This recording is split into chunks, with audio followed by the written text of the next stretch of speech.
সেই সময় সমাজের প্রতি নিজেদের দায়বদ্ধতা অনুভব করলেন হালিশহর ৪ নম্বর ওয়ার্ডের কিছু পড়ুয়ারা।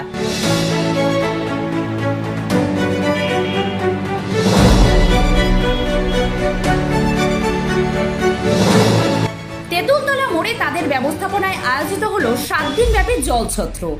দেখুন আজ রবিবার পঞ্চম দিনে এসে কি উঠে আসলো দৃশ্য।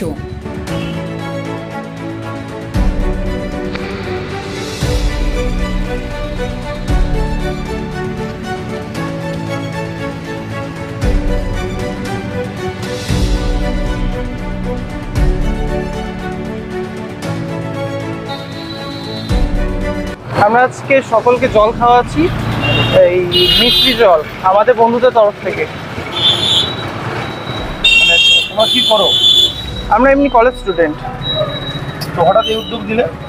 হঠাৎ কি বলুন তো, এখন গরম যা ওয়েদার পড়ছে, মানুষ যখন তখন স্ট্রোক করছে, মানুষের অবস্থা ভালো নেই। আমরা ভাবলাম অন্তত স্টুডেন্টদের পক্ষ থেকে কিছু না পারি, অন্তত জল তো খাওয়াতে পারি। তাই এটা কি প্রথমবার করছো কিছু এরকম কাজ থাকে? এর আগে তোমার কিছু করেছো কাজ? না, প্রথমবারই। কিভাবে প্রেরণা পেলে, কিভাবে তোমরা এই কাজ করো?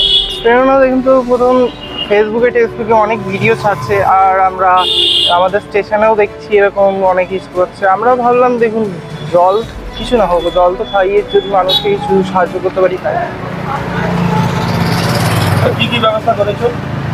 আমরা এখানে জল আছে, ঠান্ডা জল, মিষ্টি জলের মধ্যে মিশিয়ে দেওয়া আছে। আর পরের দিন ভাবছি লেবু জল করা হবে। কদিন চালাবে তোমরা? কালকেই লাস্ট। আমরা চালিয়েছি 7 দিনে একটা ইসে করেছিলাম। কদিন ধরে করছো এখানে? আজকে নিয়ে 5 দিন।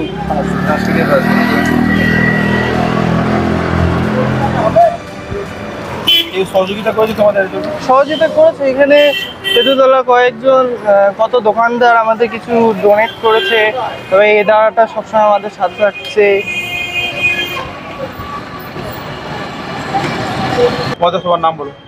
আমার নাম প্রীতম মণ্ডল। আর প্রিয়াংশু রবি দাস, সায়ন দাস, অবন্তিকা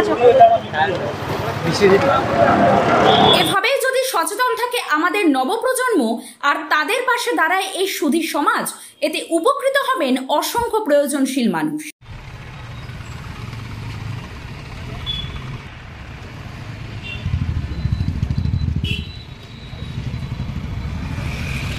হালিশহর থেকে রাজীব গুপ্তার রিপোর্ট, 24 ঘন্টা লাইভ।